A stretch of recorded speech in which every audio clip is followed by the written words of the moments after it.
Üks Eesti memm ja Eesti taat, kes elasivad Saaremaal, neil tuli pähe hüvale ruumilt, pühendasid kogu jõu.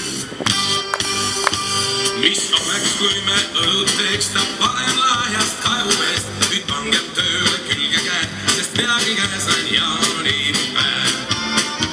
Tee õlut maa, oh tule aita sina ka, tee õlut maa, oh tule aita sina ka.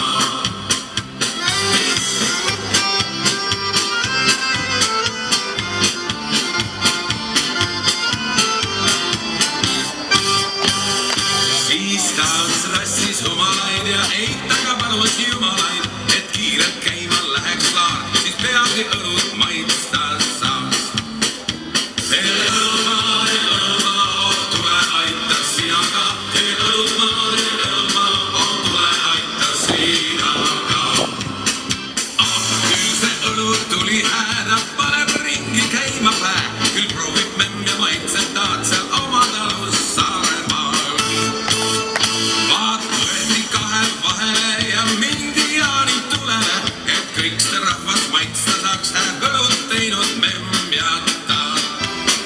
Joon õlut maa, oh tule maitse sina ka, joon õlut maa, oh tule maitse sina ka.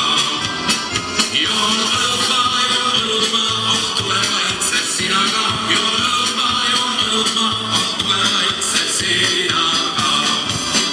Joon õlut maa, oh tule maitse sina ka, joon õlut maa, oh tule maitse sina ka.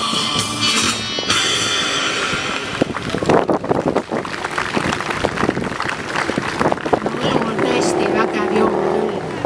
Aga ega siis ainult eestlased seda õlut joonud. Eks seda ole joodud ka Rootsimaal. Ja meil on praegu üks lugu, Anna Visa, mis ongi pärit Rootsimaal.